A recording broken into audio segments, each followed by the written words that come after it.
નમસ્કાર મિત્રો, આજથી ગુજરાતના મોટાભાગના વિસ્તારોમાં વરસાદ પડવાનું શરૂ થઈ ગયું છે। એટલે આજે આપણે આ વિડીયોમાં ગુજરાતના કયા જિલ્લાઓમાં કેટલો વરસાદ પડ્યો, કેવો વરસાદ પડ્યો અને આવતીકાલે કયા ભાગોમાં વરસાદ પડવાનો છે તે દરેક હવામાન સમાચારો વિશે વાત કરીશું। મિત્રો, તમને જણાવી દઉં કે હવામાન વિભાગે 20 જૂન સુધી ભારે વરસાદની આગાહી કરી હતી। આજે મિત્રો સવારથી સૌરાષ્ટ્ર પંથકોમાં ધોધમાર વરસાદ પડી રહ્યો છે। હવે આવનારા દિવસોમાં કેવો વરસાદ પડશે તે અંગેના સમાચારોની વાત આજે હું તમને આ વિડીયોમાં જણાવીશ। પરંતુ મિત્રો, આ વિડીયો શરૂ કરીએ એ પહેલાં આ વિડીયોની નીચે એક હાઇપ કરવાનું બટન છે, તેને જરૂરથી દબાવી દેજો અને અમારી આ યુટ્યુબ ચેનલને સબસ્ક્રાઈબ જરૂરથી કરી દેજો। અને જો તમને અમારો આ વિડીયો પસંદ આવે તો વિડીયોને તમારી એક લાઈક જરૂરથી આપી દેજો। તો સૌપ્રથમ ગુજરાતના તમામ લોકો સાવધાન થઈ જજો, કારણ કે આજે રાત્રે તોફાની પવન સાથે ધોધમાર વરસાદ પડવાનો છે। આજથી ગુજરાતમાં ચોમાસું શરૂ થઈ ગયું છે અને લોકોને કાળઝાળ ગરમીમાંથી મોટી રાહત મળી છે। ખેડૂતો પણ વાવણીની તૈયારી કરતા જોવા મળી રહ્યા છે। આજે મિત્રો સૌરાષ્ટ્ર પંથકોના ભાવનગર, જામનગર, ગીર સોમનાથ, જૂનાગઢ, દ્વારકા, વેરાવળ અને પોરબંદરમાં ધોધમાર વરસાદ જોવા મળી રહ્યો છે, જેના અમુક દ્રશ્યો પણ તમે જોઈ શકો છો। અમુક વિસ્તારોમાં રસ્તાઓ પાણી થઈ ગયા છે, જ્યારે અમુક વિસ્તારોમાં ખેડૂતોના ખેતરો પણ ધોવાયા છે। મિત્રો, આજે છે 19 તારીખ અને આવનારી 25 તારીખ સુધી હવામાન વિભાગે સૌરાષ્ટ્ર, ઉત્તર ગુજરાત અને દક્ષિણ ગુજરાતના તમામ જિલ્લાઓમાં વરસાદ પડવાનું શરૂ થઈ જશે તેવી આગાહી કરી છે। મિત્રો, હાલ ગુજરાતના અમુક વિસ્તારોમાં વાવણી લાયક વરસાદ પડી રહ્યો છે, જ્યારે અમુક વિસ્તારોમાં હળવો વરસાદ નોંધાયો છે। ત્યાર પછી મિત્રો, જો પવન કેવો ફૂંકાશે તેની વાત કરવામાં આવે તો આજે રાત્રે 80 થી 90 કિલોમીટર પ્રતિ કલાકની ઝડપે પવન જોવા મળશે, જેના કારણે ખેડૂતો રાત્રિના સમયે ખુલ્લા ખેતરોમાં ના સૂતા તેવી વિનંતી છે। ત્યાર પછી મિત્રો, અંબાલાલ પટેલે આજે એક મોટી આગાહી જાહેર કરતા જણાવ્યું છે કે 30 જૂનથી 10 જુલાઈ સુધીના સમયગાળા દરમિયાન બંગાળની ખાડીમાંથી એક મોટું વાવાઝોડું સક્રિય થઈને ગુજરાત અને મહારાષ્ટ્રના ભાગોમાં મોટી આફત લઈને આવશે। એટલે ગુજરાતના તમામ લોકો અને ખેડૂતોને જણાવી દઉં કે 30 જૂનથી 10 જુલાઈ વચ્ચે વરસાદનો બીજો રાઉન્ડ ભૂકા બોલાવશે, એટલે લોકો સાવધાન થઈ જજો। મિત્રો, ખેડૂતો માટે સૌથી મહત્વના સમાચાર એ છે કે 23 જૂનથી આદ્રા નક્ષત્રના વરસાદની સંભાવના છે। 23 થી 26 જૂન દરમિયાન રાજ્યના અનેક વિસ્તારોમાં સારો વરસાદ નોંધાય છે, જેના પગલે 23 જૂનથી જ રાજ્યમાં વાવણી લાયક વરસાદની પૂરેપૂરી શક્યતા છે। આ સમયગાળા દરમિયાન ખાસ કરીને દક્ષિણ ગુજરાત અને દક્ષિણ સૌરાષ્ટ્રના વિસ્તારોમાં ભારે વરસાદ પડી શકે છે। આ સિવાય મધ્ય અને ઉત્તર ગુજરાતમાં પણ સાર્વત્રિક અને સારો વરસાદ થવાની અપેક્ષા રાખવામાં આવી રહી છે। મિત્રો, ત્યાર પછીના સમાચાર જોઈએ તો હાલ દરિયામાંથી તોફાની પવનો ફૂંકાઈ રહ્યા છે, જે ભારે વરસાદના સંકેતો આપે છે। અત્યારે મિત્રો ગુજરાતના દરિયા નજીકના પંથકોમાં લોકો ભારે પવન ફૂંકાવાને કારણે અત્યારે કિનારાથી દૂર જતા રહ્યા છે। હવામાન વિભાગે ચોમાસા ઋતુ દરમિયાન દરિયાકાંઠાના વિસ્તારોમાં રહેતા લોકો માટે 3 નંબરનું રેડ સિગ્નલ જાહેર કર્યું છે। આ સિગ્નલ એવું બતાવે છે કે આજથી કોઈપણ વ્યક્તિને દરિયામાં અથવા તો દરિયાની નજીક ન જવાની મનાઈ કરવામાં આવી છે। અત્યારે સૌરાષ્ટ્રના દ્વારકા, બેટ દ્વારકા અને ઓખા આસપાસના વિસ્તારોમાં તોફાની પવન ફૂંકાઈ રહ્યો છે અને લોકોના ઘરો પણ ઉડી રહ્યા છે। મિત્રો, ત્યાર પછી ગઈકાલે અને આવનારા દિવસોમાં કેવો વરસાદ પડશે તે અંગેના સમાચારો જાણીએ તો ગઈકાલે ગુજરાતના અમુક વિસ્તારોમાં વાવણી લાયક વરસાદ નોંધાયો છે, જ્યારે અમુક વિસ્તારોમાં રસ્તાઓ પલાળીને વરસાદે વિરામ લીધો હતો। તો તમને જણાવી દઉં કે ગઈકાલે ગુજરાતના ભાવનગર, જામનગર, ગીર સોમનાથ, બનાસકાંઠા, સાબરકાંઠા અને અમુક દરિયા નજીકના વિસ્તારોમાં વાવણી લાયક વરસાદ જોવા મળ્યો હતો। આ વિસ્તારોમાં આશરે 4 થી 5 ઇંચ સુધીનો વરસાદ નોંધાયો હતો, જ્યારે મધ્ય ગુજરાતના વિસ્તારોમાં અમદાવાદ, રાજકોટ, ભરૂચ જેવા જિલ્લાઓમાં હળવો વરસાદ નોંધાયો હતો। મિત્રો, અત્યારે આકાશમાં કાળા ડિબાંગ વાદળો બની રહ્યા છે, જે આગામી 2 થી 3 કલાકમાં સમગ્ર ગુજરાતમાં તોફાની વરસાદ લાવશે। મિત્રો, ગુજરાતમાં હાલ ચોમાસા ઋતુની એન્ટ્રી થઈ ગઈ છે, એટલે હવે વરસાદ વિરામ લે તેવી કોઈ સંભાવના નથી।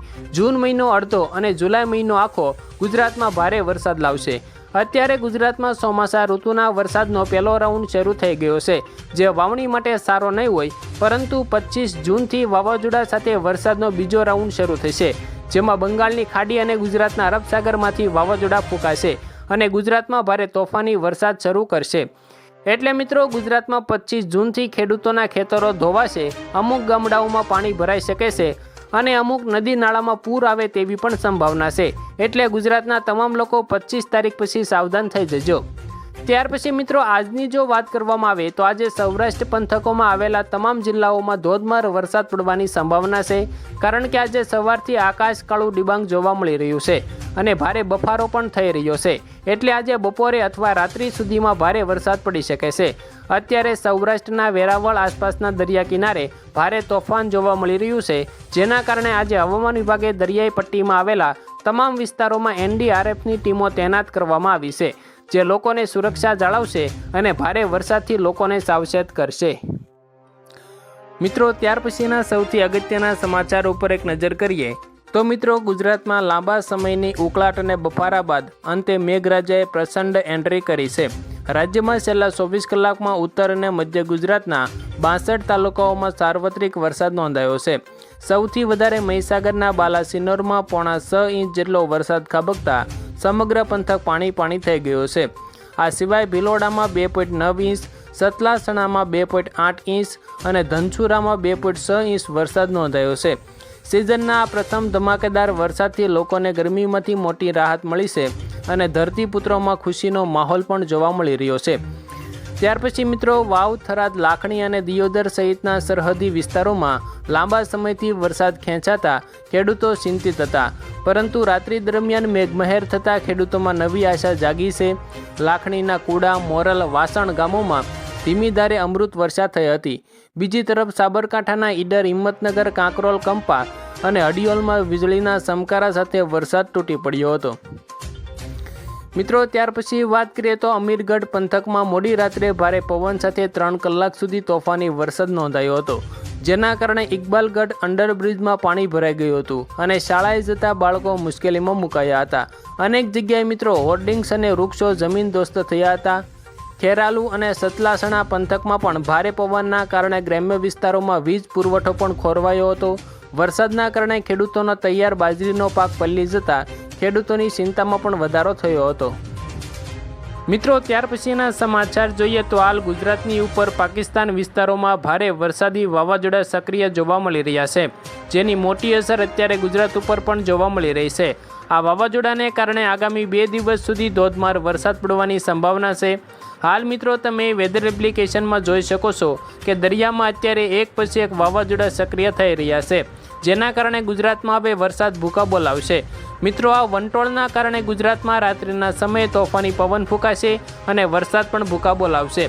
મિત્રો ત્યાર પછી આજે આપણે ગુજરાતના દરિયા કિનારા ઉપર એક નજર કરીએ તો અત્યારે ગુજરાતનો દરિયા કિનારો કરંટ મારી રહ્યો છે અને દરિયા કિનારે અત્યારે ઊંચા મોજા પણ ઉછળી રહ્યા છે, જેના કારણે એક મોટું વાવાઝોડું ગુજરાતમાંથી પસાર થાય તેવી સંભાવના છે।